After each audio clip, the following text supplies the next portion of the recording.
அதாவது எங்கேயோ ஆரம்பித்து எங்கேயோ போயிடுச்சு.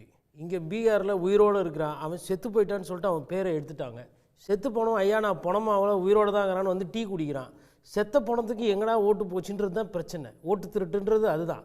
இன்னொன்று, தேர்தல் ஆணையத்தை பற்றி கேள்வி கேட்கும்போதோ இல்லை தேர்தல் ஆணையங்கள் தப்பு பண்ணும்போது எந்த அரசியல் கட்சியும் உள்ளே வரக்கூடாது. பத்திரிகையாளராக என்னோட அது தாழ்மையான கருத்து.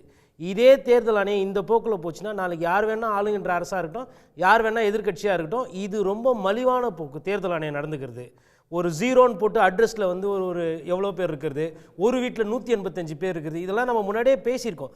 திருப்பி தேர்தல் ஆணையத்துக்கு சார் இருங்க, நான் தேர்தல் ஆணையத்தை பேசுறேன், பாரதிய கட்சிக்குள்ள போகவே நீங்க பெங்களூருக்கு போறீங்க இப்ப இல்ல இல்ல சார் மொத்தமா அது இருங்க சார் நான் நீங்க நிறைய நான் கம்முன்னு அமைதியா இருந்தேன். நான் பொதுமக்கள் சார்பா கொஞ்சம் பேசிக்கிறேன், அதுக்கப்புறம் நீங்க அரசியல் பேசுங்க. நான் என்ன கேட்கிறேன், எலெக்ஷன் கமிஷன் ஆஃப் இந்தியா அப்படின்னு காஷ்மீர்ல இருந்து கன்னியாகுமரியிலும் மக்கள் வரி பணத்துல வருது பாருங்க காசு, அதுல தான் சம்பளம் வாங்குறீங்க. அப்படி வாங்கும்போது நேர்மையா ஒரு தரவை ஆதார் வச்சுக்கிறீங்க, பேன் வச்சுருக்கிறீங்க, பாஸ்போர்ட் வச்சுக்கிறீங்க, இவ்வளவு தரமும் இருந்து அந்த கார்டில் வந்துட்டு ஆம்பளை எது பெண் எதுன்னு தெரியல, அவ்வளோ பிரச்சனைகள் இருக்குது.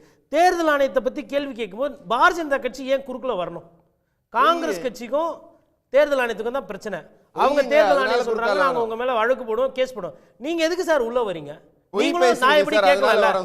இருங்க சார் நான் முடிச்சிடுறேன் சார். இருங்க சார் நீங்களும் கேட்கலாம்ல. 65 லட்சம் வாக்காளர்கள் காணா போச்சா இல்லையா? கோர்ட் இதை தானே கேட்டது. கோர்ட்டுக்கிட்ட போயிட்டு நீங்கள் கேட்பீங்களா?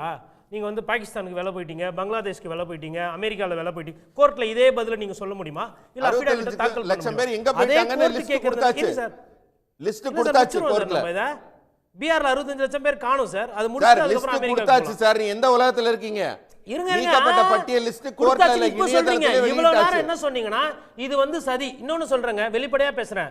நீங்க சொல்ற அளவுக்கு ராகுல் காந்தி அவ்வளவு புத்தி கூர்மையால அரசியல் பண்ணலங்க. எளிமையான எல்லாருக்கும் புரியுற மாதிரியா ஒரு சுலபமான அரசியல் தான் பண்றாரு. சதின்றீங்க, அதெல்லாம் தெரிஞ்சிருந்தா அவர் ஏங்க ஆட்சியை கோட்டை விட்டுட்டு உட்கார்ந்துட்டு இருக்காரு? இப்ப கூட மக்களோட மக்களா போய் தான் பண்ணிட்டு இருக்காரு. ராகுல் காந்திக்கு இந்த கேள்வி கேட்கறதா தப்புன்றது உங்க பார்வை. என்ன பொறுத்தவரை இது யாரு கேட்டாலும் நியாயமானதுன்றது என்ன பார்வை. சரி, அடுத்த பாயிண்ட். இப்போ வந்து இதுக்கு எதனா கேம்பெயின், அது ஆல் இண்டியா கேம்பெயினா மாத்திர முயற்சியில் ராகுல் காந்தி ஈடுபடுறாரு. தமிழ்நாட்டு தலைவர் பீகாரில் போய் பேசுறது அங்கே என்ன இம்பாக்டை தரும்? கண்டிப்பாக இம்பாக்ட் தருங்க. எல்லாம் என்ன சொன்னாங்க, இந்தியா கூட்டணி வந்து மோசமாகி போச்சு, அந்த இந்திய கூட்டணி வலுவெழுத்து போயிடுச்சுன்றாங்க. அப்போ இங்கே தேர்தல் இன்னும் கொஞ்சம் நாளில் இருக்கும்போது இங்கே இருக்கக்கூடிய முதலமைச்சர் போய் அங்கே போய் பேசுகிறாருன்னும் போது அந்த பாடி லாங்குவேஜை நீங்கள் பாருங்கள். ஒரு வண்டியில் ராகுல் காந்தி இருக்கார், ஸ்டாலின் இருக்கார், இந்த சைடு தேஜஸ்வி, பின்னாடி பிரியங்கா காந்தி, இந்த முக்கியமானவங்க முதலமைச்சர் முன்னாள் அமைச்சர் அதெல்லாம் இல்லாமல் சாதாரணமாக வந்து நின்றுக்கிட்டு வண்டியில் போகிறாங்க. இதை க்ரௌடு பார்க்கும்போது என்ன செய்தி சொல்ல வராங்க? அப்போ அவங்க சொல்கிற ஒரே செய்தி ஓடு காண போயிடுச்சு, ஓட்டு திருடு போகுது, உங்களுக்கு ஓட்டு இல்லைன்றாங்க. அப்படின்னும் போது மக்களுக்கு தேர்தல் நேரத்தில் அந்த ஓட்டு இருந்தால் தான் காசு வரும், எந்த கட்சினா கொடுக்கட்டும். அது அந்த காசும் இல்லையா அப்படின்னும் போது இப்போ வரி கட்டுறதுக்கு தான் நாங்கள் இருக்கிறோமான்ற அந்த நியாயமான கேள்வி வரும். தேர்தல் என்பது இந்திய திருநாட்டில் ஒரு திருவிழா. அப்படி இருக்கும்போது ஓட்டு காணா போச்சுன்னா ஏன் போச்சு, இதுதான் அவங்க பிரச்சாரம் பண்ணுறாங்க. இது கண்டிப்பாக எடுபடும். அதை விட முக்கியமானது வந்து அவர் என்ன சொல்கிறாருன்னா, எப்போல்லாம் ஜனநாயகத்துக்கு பிரச்சனை வந்திருக்கோ அப்போல்லாம் பீகார் குரல் கொடுத்துருக்கு, அப்போல்லாம் பீகார் கூட வந்திருக்கு. இந்தியாவோட அரசியல் ஃபியூச்சரு இதுக்கு அடுத்த வர ஃபேஸ் வந்து இங்கேருந்து ஆரம்பிக்கும்னு சொல்கிறாரு. அப்போ அந்த இடத்துல வந்து லல்லு பிரசாத் யாதவ் இப்படி தான் சிம்ம சொப்பனமாக இருந்தார், அது திருப்பி வருது அப்படின்ற மாதிரி கூட நான் புரிஞ்சுக்குவேன். அதே அகிலேஷ் வந்து முலாயம் சிங் யாதவுக்கு பதிலாக நீங்கள் அரசியல் வாரிசுன்னு அவங்கள சைட் தள்ளினீங்கனாலும் ஒரு காலத்தில் மத்திய அரசை எதிர்த்து கேள்வி கேட்ட தலைவர்கள் இவர். மண்டல் கமிஷன் ஆரம்பித்ததை விட்டு எதுவாகட்டும். அப்படி இருக்கும்போது ஒரு நேச்சுரலாக ஒரு கூட்டணி அமையுது. நீங்கள் ஊழல்வாதினும் சொல்லிக்கலாம், குடும்ப அரசியலும் சொல்லலாம், இல்லை பாஜகவுக்கு இதனால் பயம் வந்திருக்கணும் புரிஞ்சுக்கலாம், எப்படி வேணால் வச்சுக்கலாம்.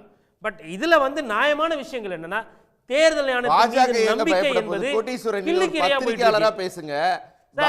பத்திரிகையாளரா இல்லைன்றதா சார் முக்கியம். ஓட்டு திருட்டு போனவங்க தேர்தல் ஆணையத்துல அரசாங்க சம்பளம் வாங்குறாங்க. அதை விட்டு நீங்க கட்சிக்குள்ள அவர்கள் போட்டிட்டாரு. கோயம்புத்தூர்ல இருந்து 1 லட்சம் வாக்காளர்கள் காணா போனாங்க தானே. அப்ப எங்க போனீங்க கோட்டீஸ்வரன் பத்திரிகையாளர்?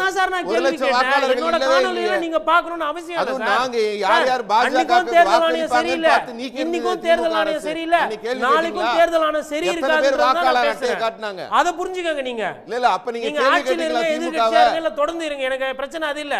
நான் நம்பக்கூடிய தேர்தல் ஆணையம் குறைந்தபட்சம் ஃப்ரீ அண்ட் ஃபேர் எலெக்ஷன் பத்திரிகையாளரை உட்கார வச்சு முந்திரி பருப்பு பிஸ்கெட்லாம் சாப்பிட்டு சொல்கிறாங்களா அந்த அதிகாரிங்க, அவங்க ஃப்ரீ அண்ட் ஃபேராக இருக்காங்கன்றதான் நான் கேட்குறேன். நான் கட்சிக்குள்ளெல்லாம் போல.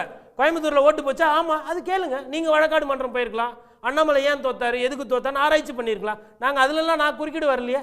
தேர்தல் ஆணையம் நியாயமா இல்லை, நன்னடத்தையா இல்லைன்றது என்னோட குற்றச்சாட்டு. சூப்பர். அப்ப நீங்க வழக்காடு மன்றம் போலாங்கிறப்ப ராகுல் காந்தி ஏன் வழக்காடு மன்றம் போகாம யாத்திரை நடத்துறார்? சார் அவர் அரசியல்வாதி சார். ஆ, வழக்காடு மன்றம் போனா அப்ப பெட்டிஷன் உங்களுக்கு பெண்டிங் வந்தா ஆகும், தக்காளி சட்னி, அப்புறம் மேல் மத்தவனுக்கு கோர்ட் வந்தா போவோம், ரத்தமா? கீழ் கோர்ட் போவோம், கான்ஸ்டிடியூஷன் நீங்க பெஞ்ச் இவ்வளவு வரும். ஆதாரம் அடுத்த தேர்தல்ல வச்சிருக்கீங்க. நீங்க ஜெயிச்சிருவீங்க. சார், அது இவ்வளவு ஒரு ஆதாரம் வழக்காடு மன்றத்தை வச்சிருக்கீங்க. ஓபிஎஸ் நேரா ஐஎம்ஆர் உச்சநீதிமன்றம் போக வேண்டியதுதானே? சார் நேரடியா மக்கள் தான் சார் நீங்க தேர்தல் இருக்கு. ஆணையத்தை அதனால முறையிட மக்கள் கிட்ட போயிட்டாரு வேண்டியதுதானே? அவரு. ஒரு அஃபிடவிட் கூட கொடுக்க மாட்டேங்கிறீங்க. சார் இந்த இவ்வளவு அஃபிடாவிட் தவறு இருங்க சார். இப்போ நடந்திருக்கு, ஒரு affidavit என்னோட கூட வீடு கொடுக்க இருக்குன்னு வச்சுக்கோங்களேன், மாட்டேங்கிறீங்க. என்னோட வீட்டில் திருட்டு போச்சுன்னு வச்சுக்கோங்களேன், நான் வந்து அஃபிடாவிட் வைக்க முடியாது, கம்ப்ளைண்ட் தான் கொடுக்க முடியும். புரியுதுங்களா? கோர்ட்ல வந்து எலெக்ஷன் கமிஷன் டேட்டாக்கு ராகுல் காந்தி கிட்ட அஃபிடாவிட் கேட்கறதே வழக்கறிஞரா எனக்கு ஒரு ஆதாரம் வச்சிருக்கீங்க.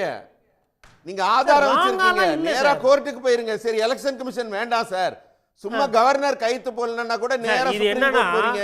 தேர்தல் ஆணையம் தப்பு பண்ணா தேர்தல் ஆணையம் தீர்வு கொடுக்காது, கோர்ட்டுக்கு போகணும். யாரு தேர்தல் ஆணையம் எதுக்கு சார் திருப்பி போறீங்க? திருப்பி தப்பு கவர்னர் கையெழுத்து பண்ணணும், போடலைன்னா ஒவ்வொரு வாட்டியும் போறீங்க. இல்லாத விஷயத்துக்கு கோர்ட்டுக்கு போகணுமா செலவு பண்ணி? ஓகே. உடனுக்குடன் செய்திகளை தெரிந்து கொள்ள சன் நியூஸ் பெல் ஐகானை கிளிக் பண்ணுங்க.